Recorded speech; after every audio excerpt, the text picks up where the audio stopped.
lo que él tenía que pensar y no quería o no aceptaba era pensar en un diplodocodea enorme que incluía a todos esos grupos, que evitaba que los predadores se sintieran demasiado confiados en acercarse a estos animales. Bueno, muchas gracias por aceptarme la invitación, Sebastián, a Jurassic Palio. Eh, Uh-huh.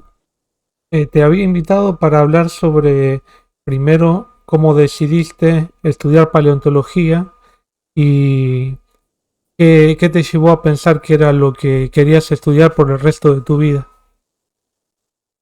Bueno, siempre me gustó todo lo que es lo que refiere al pasado, ¿no? Sea de la historia, sea de la paleontología, sea de los primeros perros, de los primeros pobladores, de los primeros de mi familia que pude ubicar. O sea, en todos los aspectos me gusta el pasado y siempre el pasado último, ¿no? El más lejano que podamos encontrar, de todo. Entonces, eso me gustó siempre. Cuando estaba en la primaria me gustaba mucho dibujar y dibujaba, bueno, dinosaurios, otros animales prehistóricos, me gustaba mucho dibujar. Y a la vez que dibujaba empecé a saber los nombres de lo que dibujaba. Y entonces como que fui ganando experiencia en eso. Pero, pero bueno, por esos tiempos no tenía demasiado claro que lo mío iba a ser la paleontología. Eh, Recién se fue definiendo para mediados de la secundaria. De hecho, a principios de la secundaria había un compañero de la secundaria que le gustaba la aeronáutica y entonces yo dije, bueno, yo no tengo nada pensado, así que quizás también vaya a piloto de aviones. O sea, cualquier cosa, nada que ver, viste, con lo que terminó siendo. Pero ¿qué pasó?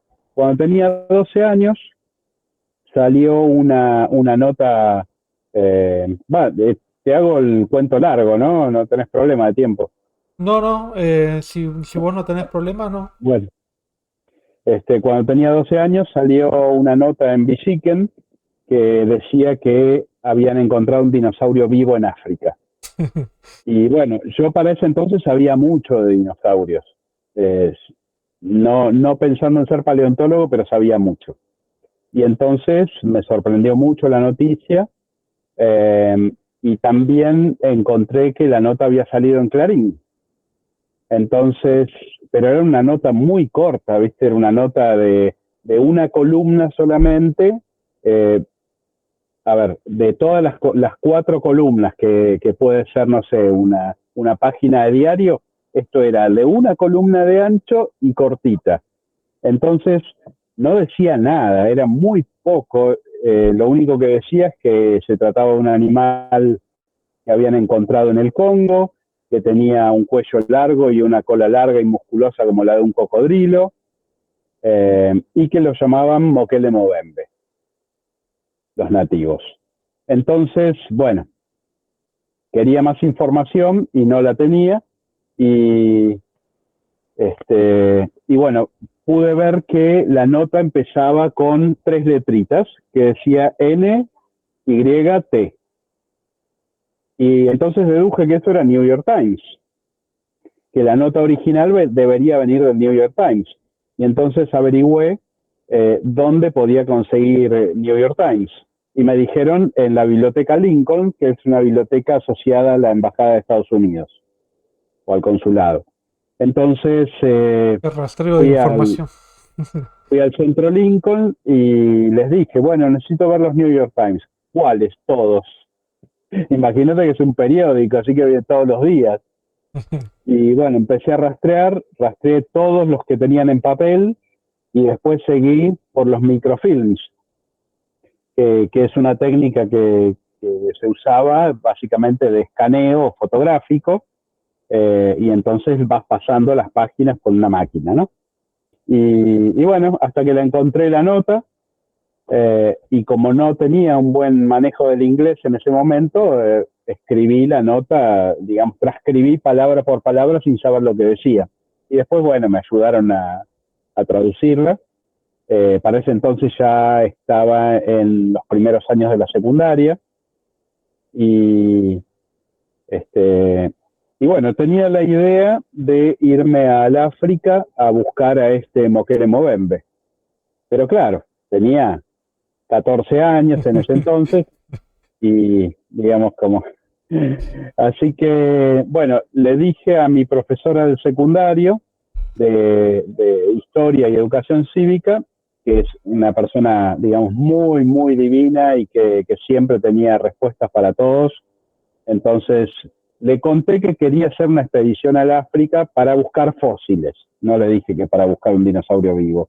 Y bueno, me dijo, mira, yo soy parte del Centro Argentino de Estudios Asiáticos y el grupo hermano es el Centro Argentino de Estudios Africanos.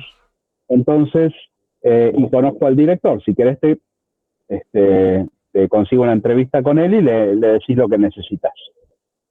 Y bueno, me consiguió una entrevista, fui a verlo y qué podía yo ganar con eso, ¿no? O sea, ¿para qué yo me iba a entrevistar con 14 años o 15, ya porque iba avanzando el tiempo? Y bueno, dije, voy a aprovechar a aprender algún idioma. Ya francés me daban en la escuela, en el colegio, así que algún idioma africano. Y bueno, lo fui a ver al tipo entonces con la idea de ir mientras conseguía la logística para hacer una expedición, ir aprendiendo un idioma. Y entonces, bueno, me decidí por el Lingala, que es uno de los idiomas que se hablan en el Congo, y entonces, bueno, el tipo me dijo, mira, no creo que haya nadie en Argentina que hable Lingala, pero te averiguo. En un mes llámame y te cuento. Y bueno, y a los 15 días me llamó él directamente, me dice, mira, encontré una persona que habla Lingala en Argentina, es una monja congoleña que está haciendo una pasantía en un restaurante en Luján. Sí, ya me adelanté, ya te pedí una entrevista, así que tal día tenés que ir a Luján y verla. Bueno, así fui, empecé con el Lingala, del cual nunca pude guardar una palabra. Tengo el diccionario que fuimos haciendo con ella, pero no me quedó nada, no pude aprender nada del Lingala. Bueno, después, con el tiempo, o sea, esa historia del Mokele Movembe como que se fue aguando y finalmente, bueno, después estuve de novio y, y cuando terminé mi relación con esta chica, me quedó mucho tiempo libre y ahí me fui al Museo de Ciencias Naturales como colaborador y bueno, ya conoces el resto de la historia. Ahí con Bonaparte que estaba cortando unos troncos, dijiste, y dijo, pasate dentro de un mes, pibe. Eso mismo. ¿Qué tenés ahí atrás? ¿Un esqueleto de un reptil colgado? Esto sí es un esfenodonte. Un efenodonte, mira. Es una réplica, obviamente, ¿no? No, sí, sí. De plástico. Quería luego preguntarte, ¿cuál fue el primer descubrimiento que hiciste? Dado que evidentemente no fuiste a África después de esto, ¿no? No, no. Bueno, mi primer descubrimiento fue en el marco de las campañas de Bonaparte, ¿no? Eh, Fue allá por 1989 o 1989 o 90, no me acuerdo. Pero el asunto es que yo estaba con fiebre, con fiebre y bueno, obviamente en las campañas de Bonaparte no podías decirle que te sentías mal ni nada por el estilo, así que tenías que ir igual. Y bueno, nos dejaron con la camioneta en la zona de búsqueda, cada uno dividido caminando solo por el desierto, con su mochilita, con su botellita de agua y sus cosas. Y bueno, y yo iba ahí por la arena, medio arrastrando los pies, me sentía muy mal. Y en un momento me golpeo la pierna con una piedra que salía, digamos, de los bordes de un cañadón. Y bueno, y sigo caminando, ¿no? y hago como, no sé, 5 o 6 pasos y entonces me llega el agua al tanque y digo, pero esa piedra qué rara que era, y me doy vuelta y era un tremendo fémur de saurópodo que sobresalía de los bordes de la barranca, y yo me lo había golpeado en la pierna y ni lo vi. Y sí, parecía parte de la propia roca, ¿no? Claro, Eh, así que ese fue mi primer hallazgo ¿Y sabés qué circunstancial. terminó siendo ese saurópodo o nunca lo estudiaron? No, nunca lo estudiamos porque, bueno, nunca lo estudiaron porque era un fémur muy grande, era de 2 metros 10, 2 metros 15, y estábamos re lejos de los vehículos, así que quedó ahí. Este, Creo que en una campaña posterior, no me acuerdo si ese fémur u otro, lo terminamos llevando a una escuela rural Ah, en perfecto. Neuquén. Siguiendo hablando un poco de estas anécdotas, ¿no? ¿Cómo fue que lograste uno de los sitios principales, ¿no? Donde trabajás, que es La Buitrera, el sitio llamado La Buitrera, pero también, bueno, trabajás en otras áreas de Neuquén, también en Río Negro y en el límite de ambas provincias, ¿no? ¿Cómo fue que se dio el hallazgo de la localidad tan importante por los hallazgos, la diversidad de fauna y así como también el gran estado de preservación, ¿no? Un Lagerstätten, según algunas veces dijiste, ¿no? Ujú. Sí, el hallazgo de la buitrera en sí fue un poco casual. Ahora, mi llegada a la zona, a la gran zona de Cerro Policía en Río Negro, ahí ya no, porque estando en el Museo de La Plata, estudiando en La Plata, eh, los, vos sabrás que justamente en La Plata el fuerte siempre fueron los mamíferos y no los reptiles. Como reptiles, digamos, teníamos como especialistas en ese momento a Zulma Gasparini, a Marta Fernández, pero básicamente no había nadie en dinosaurios. Entonces, como que los dinosaurios eran huesos grandotes y pesados que no les daban bolilla, y bueno, entonces yo pedí que me dejaran ir acomodando la colección, la parte de dinosaurios, y me dejaron, entonces empecé a pegar huesos y así tomé contacto con la colección. Y estando ahí, me encontré con unos huesos que, a diferencia de todos los demás que veía de dinosaurios, eran unos huesos muy blanquitos y muy lindos, de una textura como si fuera, yo siempre digo, como un elefante que se hubiera muerto hace 20 años. Y, y bueno, yo dije, o sea, quiero ir a este lugar, no por los huesos en sí, que eran unos huesos de saurópodo bastante estándar, pero sí por el tipo de preservación. Así que, bueno, en ese momento yo estaba en el laboratorio de Fernando Nova, ya había dejado de trabajar con Bonaparte, y bueno, le dije a Fernando que me gustaría ir a ese lugar, si él me podía ayudar con plata, ¿no? Con dinero para hacer una expedición. Y como, bueno, en ese momento estaba Diego Paul también conmigo en el laboratorio, y, y bueno, Fernando nos dijo, bueno, yo les doy tanta plata, vayan 15 días uno, 15 días el otro. Y bueno, salimos juntos, ¿no? El vehículo, pero él dirigió una campaña de 15 días en Paso Córdoba y yo una de 15 en Cerro Policía. Y bueno, y así fuimos dando con las localidades, ¿no? También habías comentado algo de que encontraron un lugareño, les mostró unos huesos que eran muy parecidos a los que vos comentaste que viste en el museo y te dijeron, vos le preguntaste de dónde sacaste esto y el lugareño te dijo, no, acá medio lejos, pero vos le dijiste cuán lejos y te dijo, no, acá un par de 2, 3 kilómetros o 10 kilómetros, una cosa así. Y además, y después fuiste y ahí empezaron a encontrar de todo, ¿no? Ahí con Jorge González. Sí, Em, exacto. y de esa forma, ahí en la buitrera, excavando, fue que decidiste, empezaste también a encontrar esfenodontes, ¿no? Y, y también que en el 2003 se dio tu publicación del Priofenodon en la Nature, ¿no? En parte financiada también por Novas. O sea, en esa época todavía no se sabía prácticamente nada, ¿no? De Sudamérica, de los efenodontes. O sea que era un hallazgo muy importante para esta región porque bueno, además de indicar, bueno, los fenodontes son principal, en la actualidad están solo restringidos a Nueva Zelanda, pero sabemos que en el Mesozoico habían las masas continentales, estaban parcialmente unidas, dependiendo de qué época hablemos y en qué momento hablemos y de qué masas particulares estemos hablando, pero tuvieron que haber podido dispersarse, ¿no? De una forma más amplia que en la actualidad. Y esa Nueva Zelanda no estaba, no era una isla, ¿no? Sino que era también parte del continente. Incluso posteriormente también encontraron material en el Triásico acá en Argentina y en el Jurásico Medio, ¿no? Que trabajaste vos en en este Efenocóndor, ¿no?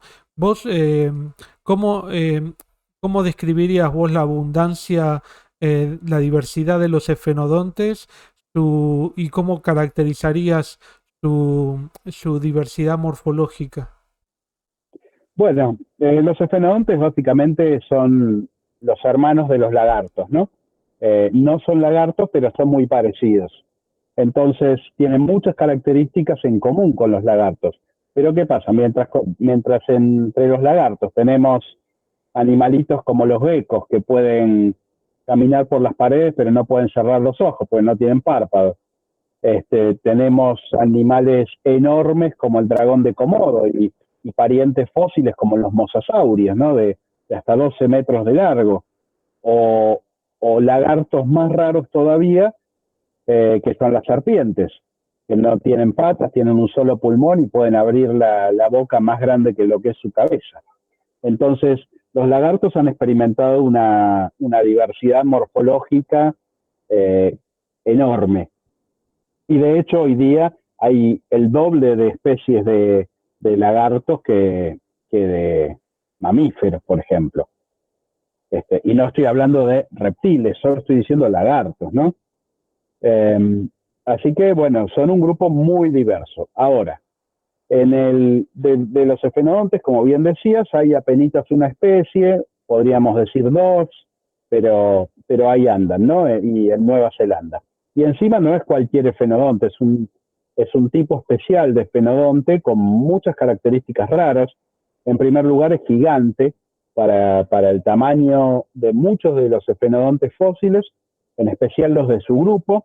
Es muy grande el efenodon actual y además tiene una tolerancia completamente rara al frío.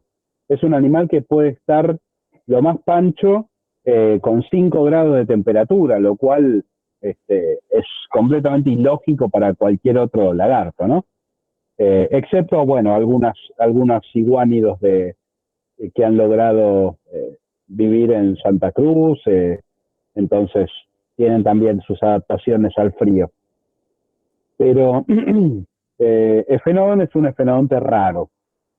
Bien, en el pasado, como los efenodontes son tan antiguos como los lagartos, y eso nos lleva a mediados del periodo Triásico, entonces han desarrollado también una gran diversidad.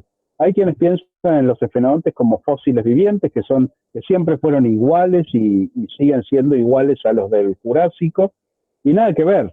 O sea, había efenodontes herbívoros, insectívoros, carnívoros, había malacófagos, había efenodontes nadadores, marinos, había efenodontes de patas largas, terrestres, de todo había, ¿no? Y por supuesto efenodontes como los que me tocó encontrar en la buitrera, que son terrestres, eh, y bueno, obviamente con un pico y con dientes, como todos los efenodontes, herbívoro, en este caso, en el caso del Priosfenodon, y bueno, además es el efenodonte más grande que se conoce, ¿no? Con más de 1 metro de largo.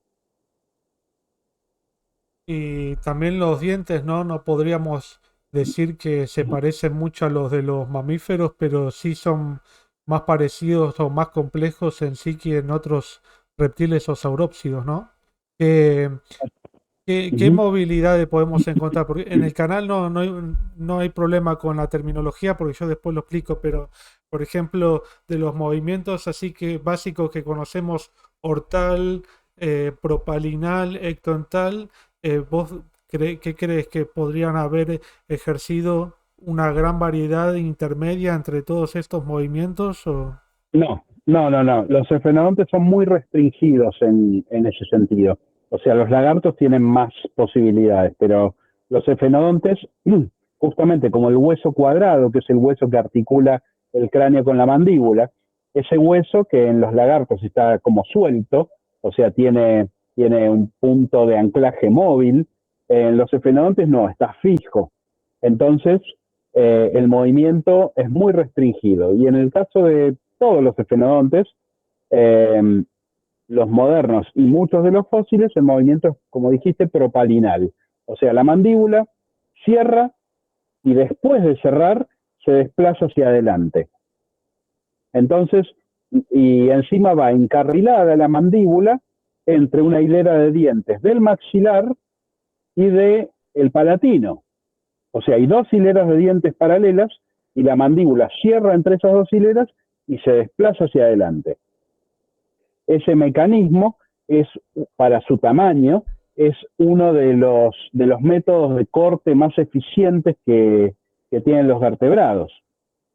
Al punto que, por ejemplo, el fenómeno, el tuatar actual, puede cortar limpios los huesos de las aves con que a veces se alimenta.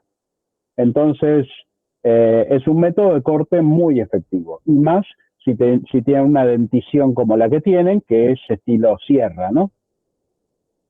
Perfecto. Y algo que también yo me pregunto por mi afición un poco a en los trabajos que he hecho, lo que he leído, estudiado de trazas, también el efenodonte podía excavar cuevas. ¿Has podido encontrar algo que se pueda parecer a una traza, una cueva de fenodontes? ¿Y por qué crees vos que sobrevivieron a la extinción del Cretácico terciario? Bueno, sí, cuevas muchísimas. De hecho, en la Buitrera está repleto de cuevas, algunas incluso con marcas de garras, pero no hemos podido encontrar nunca un animalito en la cueva. Entonces no estamos seguros de que las hizo. Vos pensás que en lugar, la Buitrera es eh, lo que se preservó de un viejo desierto, al que llamamos Cocorcom, el desierto de los huesos. Y el Cocorcom era un desierto de por lo menos 1.000 kilómetros cuadrados. Entonces ahí vivían una cantidad de animales especializados en el desierto. Estaban estos efenodontes, había cocodrilos terrestres, el grupo de los araripesúquidos, había pequeños mamíferos, dinosauritos de varios tipos, carnívoros, herbívoros, serpientes con patas. Es decir, había una gran cantidad de animalitos que sabemos que vivían ahí, que eran especialistas en la vida en el desierto. Y gran parte de ellos probablemente eran de hábitos subterráneos, o sea, se escondían durante el día y salían al atardecer o a la noche. Entonces, eh, probablemente la mayor parte de los animales que vivían ahí hacían cuevas. Por eso es difícil saber cuál cueva puede corresponder a la de los efenodontes. Probablemente las más grandes, ¿no?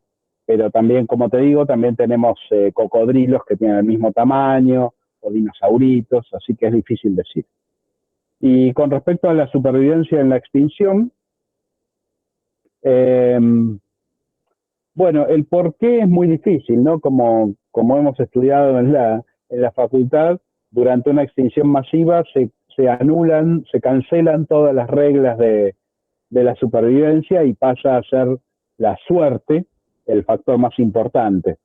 Entonces, probablemente tuvieron suerte, pero también al ser animalitos que podían meterse en cuevas o que eran capaces de hibernar, entonces eso les da un plus en la supervivencia, ¿no?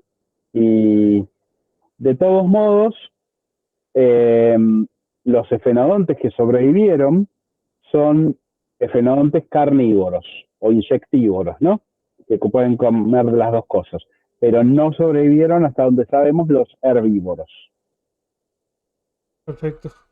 O sea que se vio limitada enormemente la diversidad del grupo posteriormente a la extinción Cretácico-Terciario y posiblemente también estar vinculado tal vez con una baja de temperatura luego de la caída del meteorito, que se tapó la atmósfera, etcétera.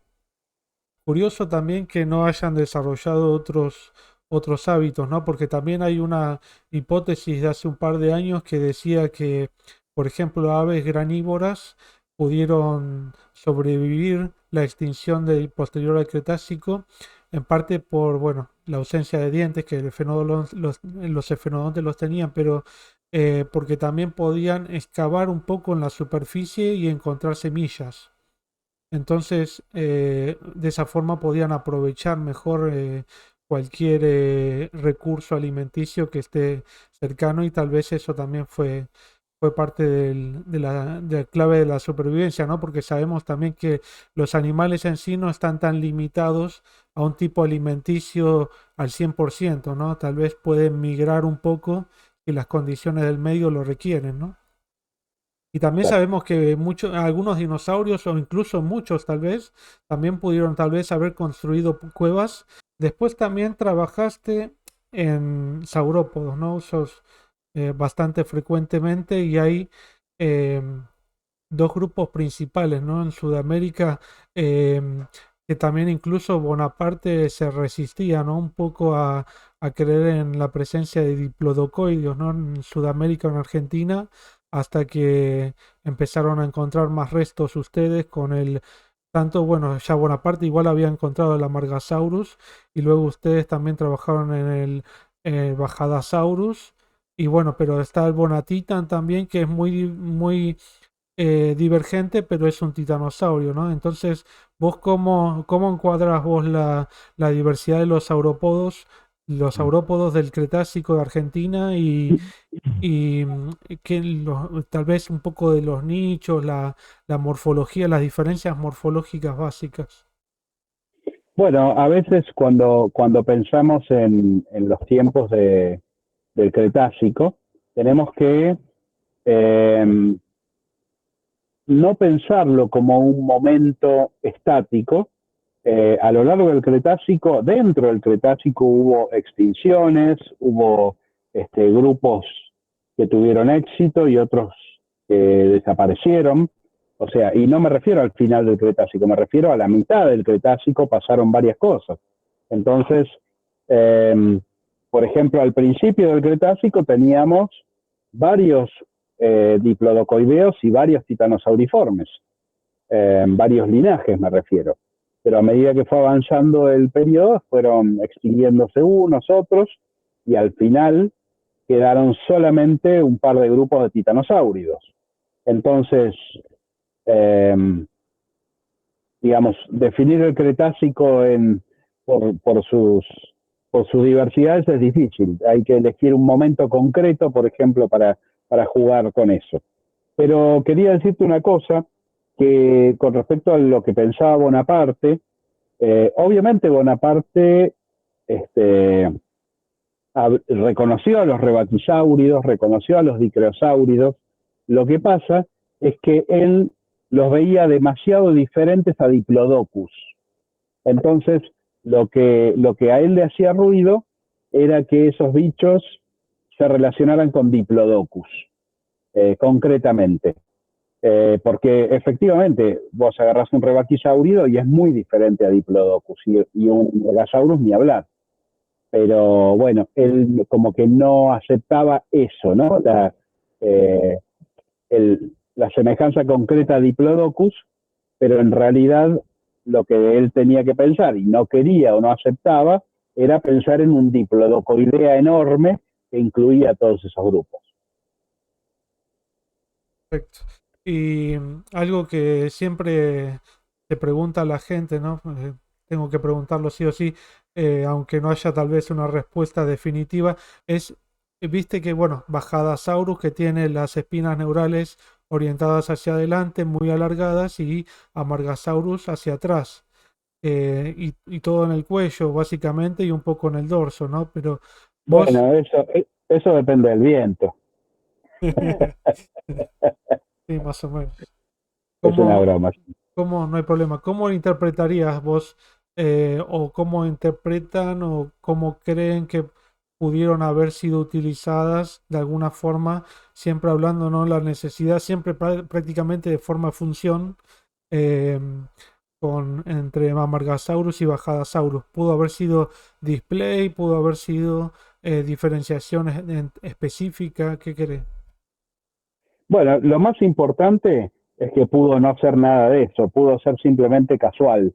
O sea, un gen con una mutación y te lo dirigió para un lado o para el otro y ya está, porque en definitiva es la dirección de la punta de la espina. Entonces, a veces son switch que se dan en los genes y simplemente naces así, con estas características, y si no es un problema, vivís y sos exitoso. Si es un problema, te morís y te extinguís. Entonces, ¿por qué Bajadasaurus y Amargasaurus con direcciones completamente diferentes de la espina les fue bien a los dos? Quizás porque ambas cosas tenían utilidades diferentes, porque ambas cosas tenían la misma utilidad pero en distintos sentidos, eh, o en ambos casos no tenían ninguna utilidad concreta. O sea, no es necesario buscar en la estructura una utilidad. Y además nunca la vamos a saber con certeza. Pero esa es la respuesta formal que te tengo que dar como biólogo. Pero por otro lado, seguramente pinchaban esas cosas y seguramente eran digamos, algo que evitaba que los predadores se sintieran demasiado confiados en acercarse a estos animales. Claro. A ver, te quiero preguntar ahora por un poco también hablaste, bueno, también vos trabajaste en el Bonitasaura, que terminó siendo dedicada a Leonardo Salgado, Bonitasaura Salgadoy, eh, Uh -huh. que terminó siendo también un titanosaurio muy raro por la forma, ¿no? Del extremo anterior del cráneo de la mandíbula. Yo te veía a veces ahí hablando con Bonaparte, esto no lo encontraron nunca, ¿no? Te dijo Bonaparte, y vos le decías, no encontraron nunca, que querían, porque querían que tenía queratina en el extremo anterior, eh, Ah, tal vez con una ranfoteca, y es muy parecido, ¿no? También esa morfología al Nigersaurus. Eh, claro, ¿Vos claro. cómo lo interpretás a esa estructura? ¿Se sigue teniéndose la misma interpretación sobre esto? ¿Y por qué? Y otro sería por qué desarrollaron básicamente enanismo, ¿no? Porque si lo comparamos con el Patagotitan, son enanos, ¿no? Titanosaurios enanos. Bueno, son muchas preguntas en una. Eh, a ver, por un lado, el tema de la mandíbula cuadrada, sí, la verdad fue un hito, porque por esos tiempos, por el año 93, Louis Jacobs había propuesto que Antartosaurus podía ser un diplodocoideo, justamente por la mandíbula cuadrada. Eh, y bueno, para mí el encontrar a Bonitasaura fue una satisfacción personal enorme porque me permitió eh, ver que los titanosaurios, porque Bonitasaura era claramente un titanosaurio, no había ninguna duda, todos los huesos te decían que era un titanosaurio, todos los huesos te decían que era un solo individuo, había un par de huesos más en el quarry, en el yacimiento, pero básicamente era un individuo muy bien preservado, y entre todos esos huesos estaba la mandíbula en ángulo recto. Así que eso me permitía, y me permitió en el paper, decir que Antartosaurus también era un titanosaurio, contra lo que había dicho Jacobs. Entonces, bueno, eso me gustó mucho, ¿no? Poder determinar eso. Pero Bonitasaurus no es ningún enano, o sea, es un bicho de 9 metros de largo, 9, 10 metros de largo. No es Neuquensaurus, que sí es un enano.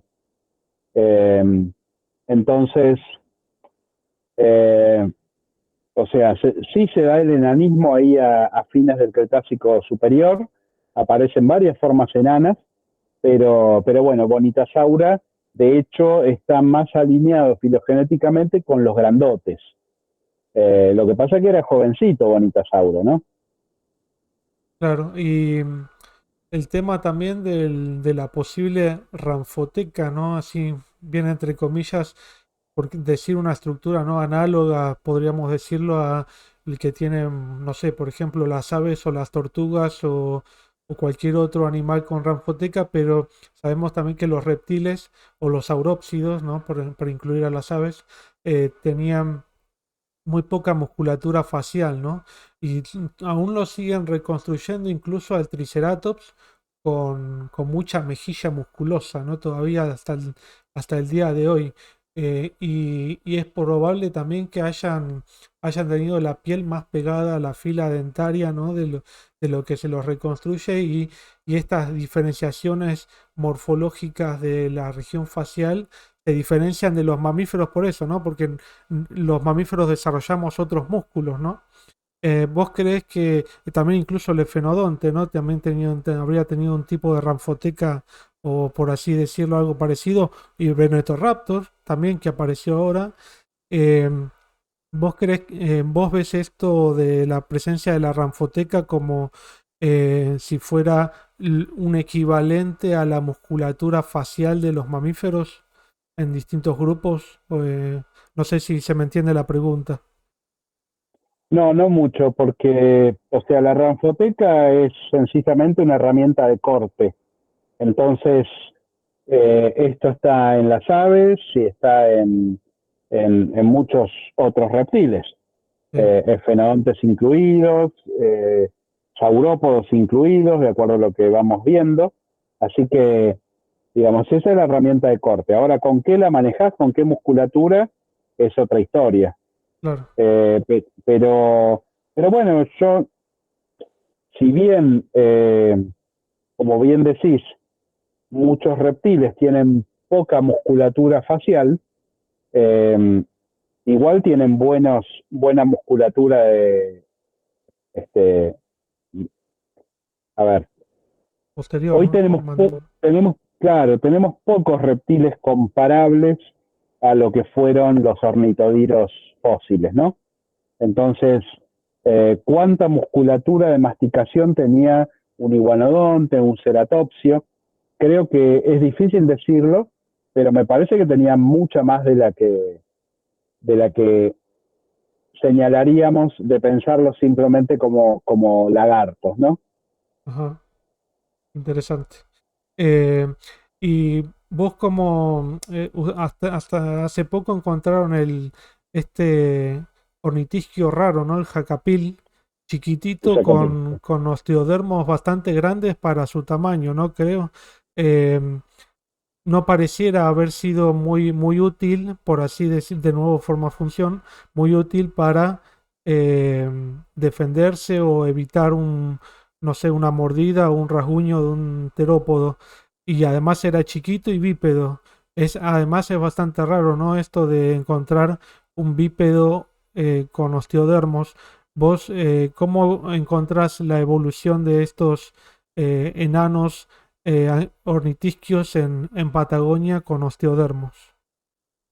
Bueno, me parece que, eh, o sea, este tipo de animalitos existieron en el mundo eh, en etapas más tempranas, ¿no? En el Jurásico temprano, por ejemplo, en Europa.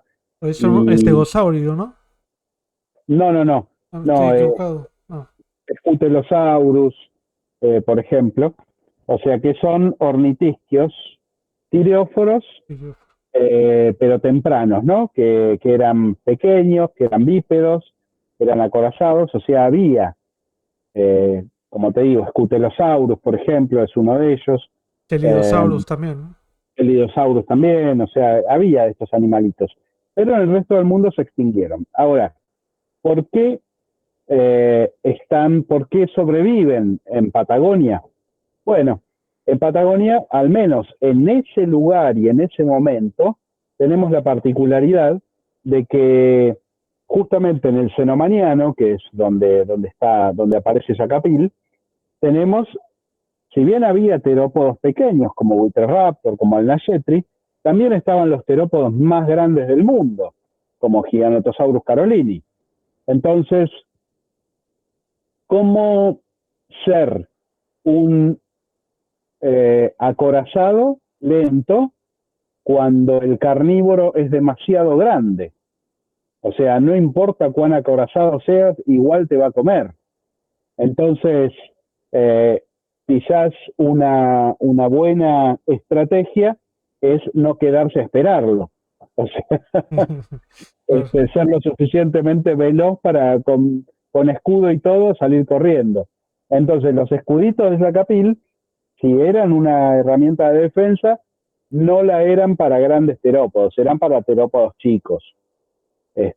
Para terópodos grandes lo mejor es salir corriendo, y es por eso quizás que, que este grupo de tiróforos, digamos, sobrevivió con esa herramienta, ¿no? Perfecto. Y con respecto a Gualicho, ¿no? Que es algo que la gente también comenta mucho, ya hablando de terópodo. eh, un terópodo bastante raro para Sudamérica, ¿no? Al menos porque, bueno, digamos que es un tetanuro, estaría cercano a los neovenatorios, ¿no? Y incluso qué cercanía podría tener con los megaraptóridos, o incluso también el tema de los dos dedos, que uno pensaría que es algún rasgo de los tiranosauroides, pero en realidad sería una convergencia que pudieron tener infinidad de grupos, ¿no? Eh, ¿Cómo encaja en tu cabeza, en tu interpretación y en tu filogenia un poco más precisamente el gualicho en la hipótesis de la evolución de los terópodos de Patagonia? Bueno, Gualicho es un bicho raro, ¿no? Un bicho bastante raro. Y si bien a nosotros nos dio en nuestra filogenia, de la cual ya hace varios años, fue en 2017 que lo publicamos y en 2007 que lo encontramos.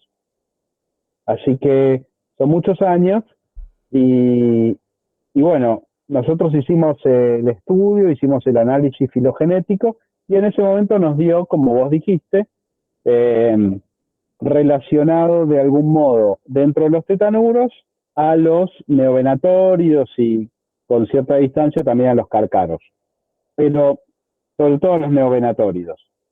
Eh, pero es una filogenia floja, o sea, es una filogenia que puede cambiar. Entonces, Gualicho está siendo revisado, rediscutido, eh, analizado de vuelta, y está muy bien que así sea, y eso me pone contento. O sea, quizás en algún modo se llegue, en algún momento se llegue a un mejor posicionamiento filogenético de Gualicho. Este, yo ya hice lo que tenía que hacer con él, lo puse sobre la mesa y bueno, está para ser trabajado. O sea, no tengo mucho más que decir. Eh, solo te puedo decir que cuando yo encontré a Gualicho por primera vez, cuando lo vi por primera vez, estaba bastante seguro que no era un tetanuro, que era un ceratosaurio. Eso fue lo primero que vi de Gualicho. ¿Alguna parte Después, en bueno, particular que reconociste más típica de ese ceratosaurio? sí, en el yacimiento había pedacitos de huesos craneanos, que después los que lo extrajeron, que nos fuimos nosotros, los perdieron, pero había pedacitos de huesos craneanos ornamentados. Entonces, eso me hizo pensar que estábamos frente a un abelisaurio o un ceratosaurio, algo por el estilo. Eh, pero bueno, después todo el resto de la evidencia apuntaba a otra cosa. Y después cuando estuve en Chicago y pude ver allá del Tadromeus, eh, que evidentemente, bueno, todo indica que está muy cercanamente emparentado con Gualicho, y Deltadromeus tenía una escápula bastante parecida en cierta forma a la de Carnotaurus, o sea, una escápula y coracoides muy ceratosaurio. Entonces, esos caracteres de ceratosaurio por un lado, de tetanuro por otro, hacen que no me enamore necesariamente de la posición en que nos quedó Gualicho en la filogenia. Yo creo que va a estar saltando para acá y para allá. Y ahora justamente me mostraba eh, Damiano Palombi, que está estudiando los carcarodontosaurios, el pie, y todo eso, me mostraba algunas cosas en que Gualicho justamente era bastante como que saltaba entre una cosa y otra, así que bueno, es, espero, este, no ansío, pero estoy esperando novedades respecto a la posición filogenética de Gualicho. Seguramente va a cambiar de lo que propusimos nosotros en su momento. Y ahora también encontraste otro grupo o trabajaste en otro grupo muy frecuente y un poco con rasgos un poco primitivos como Meraxes, ¿no? También Gigas, que es un carcaradontosaurio. ¿Cómo encaja ahí en el contexto de los de Giganotosaurus en el contexto del tamaño corporal en los terópodos? Bueno, está claro que los carcarodontosaurios son un grupo grande, ¿no? Y cuando encontramos a Meraxes, eh, que estaba tan bonito, tan bien preservado y todo, eh, nos llevó muchos años sacarlo, ¿no? Fueron 4 campañas para extraer el material. Y, y bueno, qué sé yo, o sea, tanto la formación Candeleros como Winkle claramente muestran muchas especies de carcarodontosáuridos. Hay que estudiar bien cuáles son las pequeñas diferencias entre ellos como para entender cómo funcionaban, ¿no? Cómo es posible que en la misma formación haya tantas especies de esos megacarnívoros. Seguramente no había muchos individuos, pero sí había varias especies. Eh, y bueno, eso está para estudiarse, ¿no? Justamente ahora, dentro de menos de un mes, vuelvo ahí a la misma unidad, al mismo lugar, al Cañadón de las Campanas, porque teníamos otros animalitos para sacar ahí. Y después vos también trabajaste en un acrodonte de África y en Sheddaerdan de una lagartija de... Esta era de De, Mar Sheddaerdan de Marruecos. de Marruecos, pero estaba en Francia, ¿no? Sí, sí, sí. ¿Cómo fue esa experiencia y vos ambos descubrimientos los hiciste revisando materiales, ¿no? De colección. No son ambos, es el mismo. Jeddah Herdan es Ah, el de Marruecos, es el mismo, perdón. es el mismo. ¿Cómo fue el proceso ahí de revisar el material, reconocer una lagartija iguánida ahí en Francia y poderle darle un nombre y dedicarla, ¿no? A un paleoherpetólogo de la región? Bueno, eh, o sea, yo principalmente busco esfenodontes. Y entonces, para buscar esfenodontes, una de las cosas que solemos hacer, o que suelo hacer, es buscar entre los peces. Porque muchos peces tienen dientes acrodontes, igual que los esfenodontes, y entonces en la colecta de materiales, especialmente de la gente que anda buscando dinosaurios o cosas más espectaculares, entonces todo lo que es así medio de dientes raros o qué sé yo, va a cajitas comunes como peces. Y entonces, bueno, ahí eso es lo que hice. Pedí ver la colección de peces que habían colectado de Marruecos y ahí me encontré con la mandibulita del bichito este. La miré, era claramente un iguanio acrodonte, no tenía la menor duda, eh, y era fósil, y entonces lo fui a ver a Jean-Claude Rush, que era el gran especialista en reptiles que había ahí en el Museo de París, donde yo estaba haciendo una especie de pasantía. Y, y bueno, le muestro el material y me dice, qué interesante, esto, ¿dónde lo encontró? ¿En el campo? Digo, no, acá. ¿Cómo acá? Sí, acá en la colección. ¿Qué? Me dice, ¿en mi museo? El tipo, claro, el tipo tenía visto y revisto todo lo que se había colectado, entonces para él era imposible que hubiera encontrado algo No en revisó su ahí, ¿no? museo, claro, bueno. Con el tiempo, eso lo publicamos, mm, a ver, estuve allá en 2009, bueno, no sé en qué año salió, pero el asunto es que el año pasado o el anteaño pasado se hizo una revisión de ese material y vos sabés que no es cretácico, no es cretácico. Eh, o sea, ese material corresponde o sea, es fósil, pero es relativamente reciente, suponete, Plioceno o algo por el estilo, porque Retrabajado. sí, en el mismo lugar había como los que lo han colectado, yo no fui parte de los que lo colectaron, juntaban cosas cretácicas y juntaban cosas todo lo que encontraban. Entonces, bueno, ese materialcito lamentablemente es mucho más reciente de lo que pensábamos. Perfecto. Y entre otras cosas también encontraron un mamífero, un cráneo que llamaron cronopio, ¿no? Dedicado a los cuentos de Cortázar, un driolestoideo que era muy abundante en el Mesozoico. Eh, Ese proceso, ¿cómo fue de reconocer un, un mamífero que prácticamente acá en Argentina del Mesozoico, un driolestoideo son mucho peor que una aguja en el pajar, ¿no? Sí, siempre fueron una figurita difícil, pero bueno, estábamos acostumbrados a buscarlas por las experiencias en las campañas de Bonaparte, ¿no? Siempre eso es lo que nos dio el viejo, un poco la constancia y también el buscar chiquito, ¿no? El, el tomarse el tiempo para arrodillarse en el lugar o acostarse y mirar con mucha atención y mucha cercanía el suelo. Porque estas cosas, si pasás caminando, no las ves. Tenés que sentarte, acostumbrar la vista, quedarte un rato y después empezás a ver.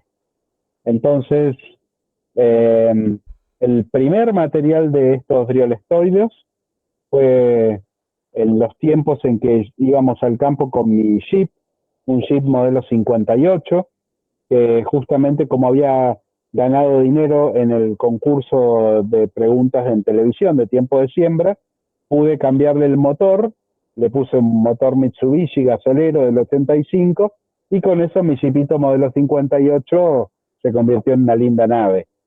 Pero de todos modos no dejaba de ser un 58 y cada tanto nos dejaba tirados por algún lado, ¿no? En las campañas. Pero Así te dejó que cerca del driolestoideo. no, no, me dejó, o sea, lo tuve que llevar al auto al taller mecánico en Neuquén y dejar a todo mi equipo laburando en el campo. Y para cuando volví a la noche, me contaron, bueno, cómo les había ido y me dieron, y encontramos esto, y me dieron una caja grande, ¿no? Y bueno, dentro de la caja había otra caja, dentro de la caja una cajita, dentro de la cajita un bollo de papel, dentro del papel otra cosa y otra cosa, hasta que llegamos a una cosita tan chiquita que era del tamaño de una uña, de un sobrecito de papel del tamaño de una uña, y, y bueno, cuando lo abro estaba ahí un fragmento de mandíbula con 4 dientes de claramente un mamífero, ¿no? Y bueno, pegamos unos gritos ahí, fue una emoción enorme, porque encima tenía una preservación magnífica, como todo lo que viene de la buitrera. Link caja una Eh, Nature, ¿no? no, no tan fácil, no tan fácil. Esto lo encontramos en 2002 y el Nature salió en 2011, así que hubo que encontrar mucho más. De hecho, en 2005, Pete Makovicki, que era parte de mi grupo de campaña, ahí él encuentra el cráneo completo.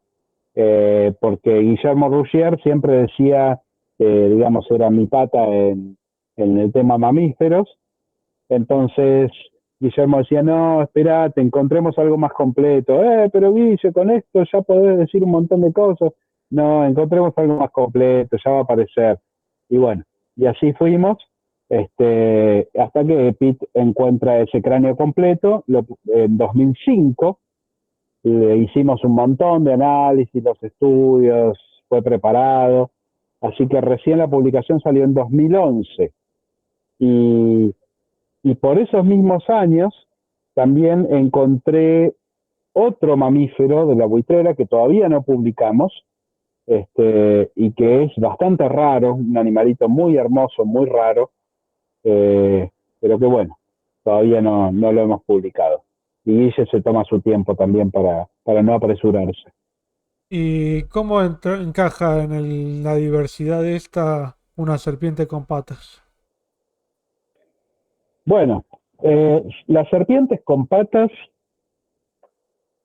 son en realidad lo más común del Cretácico y, o sea, las serpientes son lagartos que fueron cambiando y que su principal característica no es el haber perdido las patas y el haber alargado el cuerpo, sino el haber desarrollado un neurocráneo protegido, eh, con digamos, el cerebro eh, mantenido una protección ósea muy sólida que lo independiza de todos los demás huesos.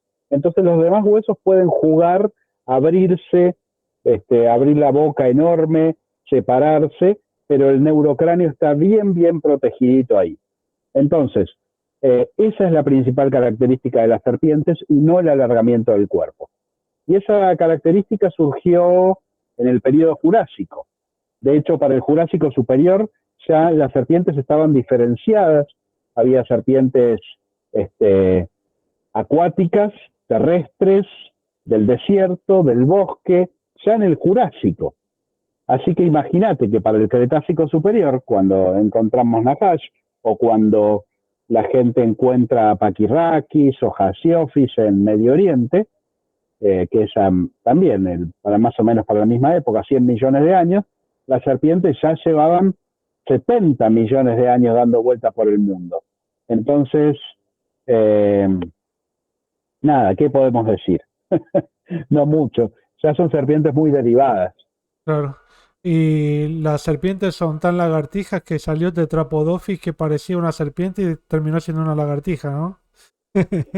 No una lagartija, bueno, sí, en definitiva sí, es básicamente una lagartija, sí, es un dolicosaurio. Y con lo anterior que me dijiste de la iguana de Francia, que en realidad era de Marruecos, tú al final pudiste llegar a África, pero a través de Francia, ¿no? Sí, sí. Bueno, igual pude participar Qué raro que no la justamente en llamaste Mokele o algo. era ¿Pudiste, muy chiquita. pudiste participar en una campaña en África entonces? No, campaña no, estuve en el primer encuentro norteafricano de paleontología ahí en Marruecos, en Marrakech, y bueno, y de ahí también establecí contacto con investigadores de allá. Perfecto. Una pregunta que no sé si vas a contestarme como quieras, como siempre.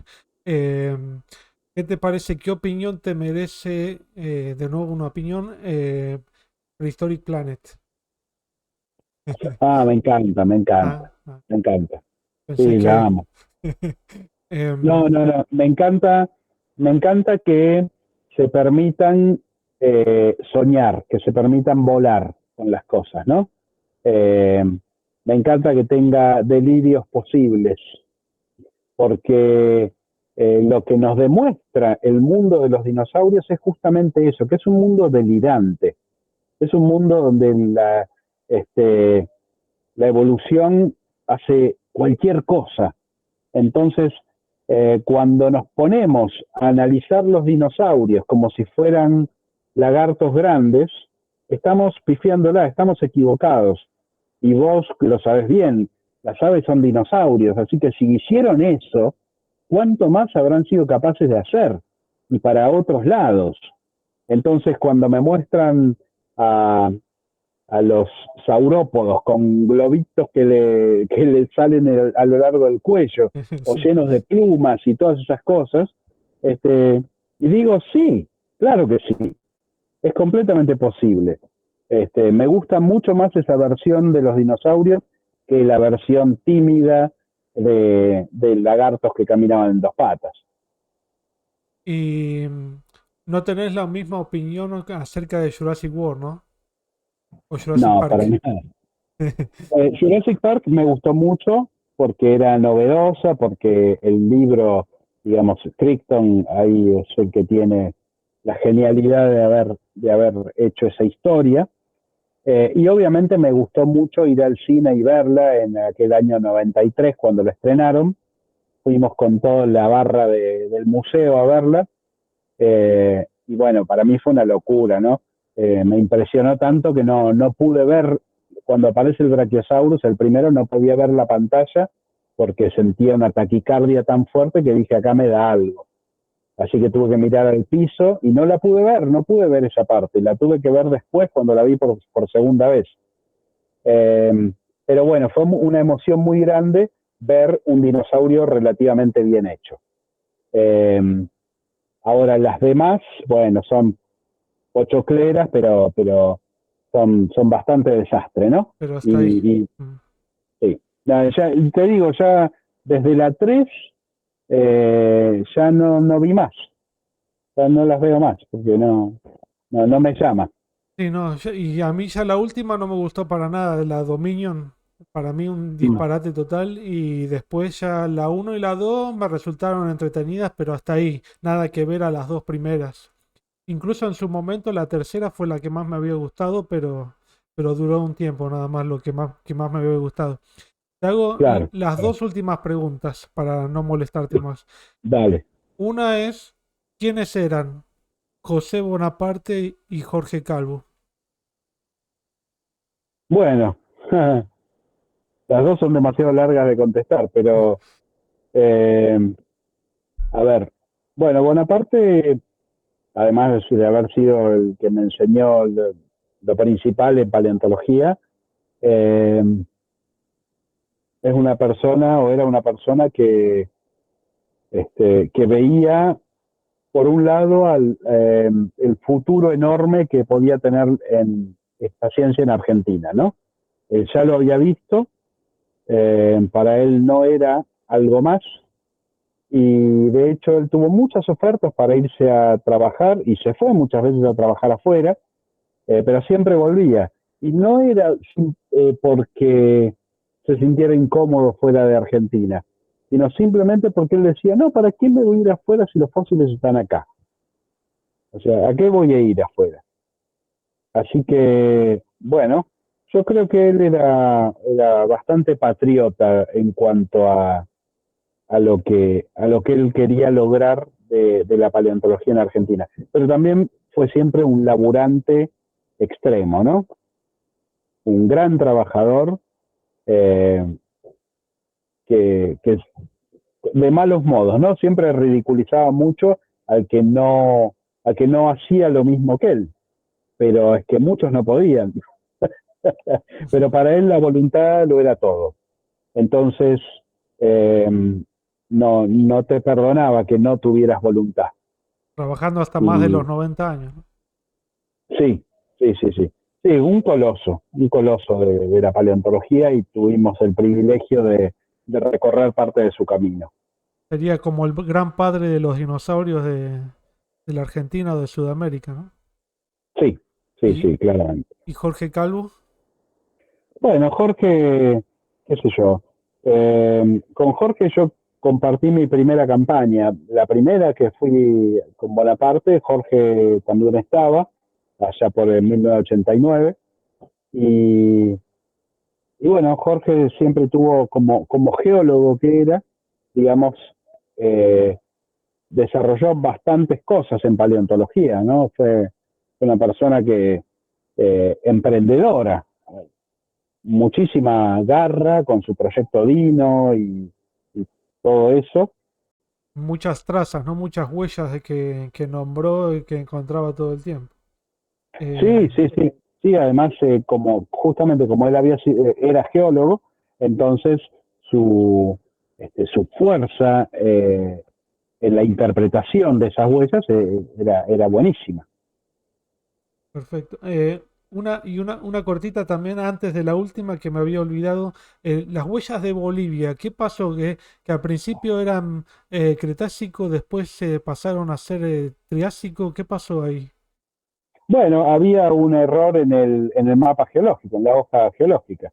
La hoja dice que esa unidad es Jurásico-Cretácica y bueno, y yo me basé en la hoja geológica, o sea, yo no tengo forma de chupar una piedra y saber qué antigüedad tiene.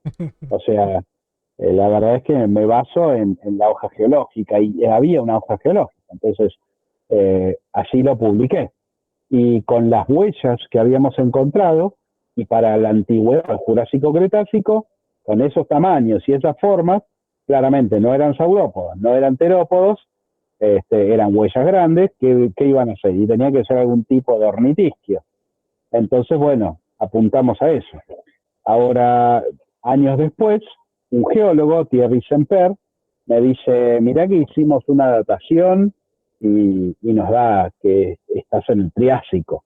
Y, y bueno, entonces reanalizamos todo, fuimos al lugar de vuelta con ignólogos, con todo, y ahí, bueno, el equipo coincidió en que no eran dinosaurios, en que eran algún otro tipo de bicharraco, pero el Triásico.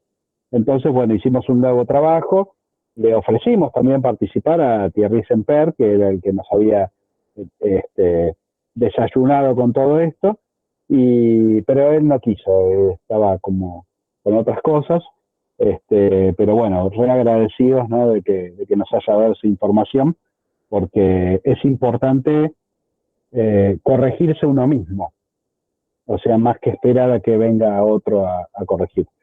Claro. Y la última ahora sí es, ¿cuál sería tu mensaje o en base a tu sabiduría para las futuras generaciones de paleontólogos como Bueno, despedida?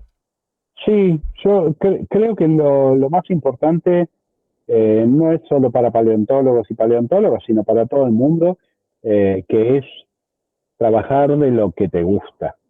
O sea, encontrarle la vuelta para trabajar de lo que te gusta. Y eso paga toda la fiesta. Porque ahí ya no importa si ganas mucho o ganas poco. Con que te paguen por hacer lo que te gusta, ya está. Ya está porque nunca te va a costar. Entonces, eso es lo más importante, encontrar lo que nos gusta y tratar de que nos paguen por eso. No hay nada mejor. Ah, perfecto.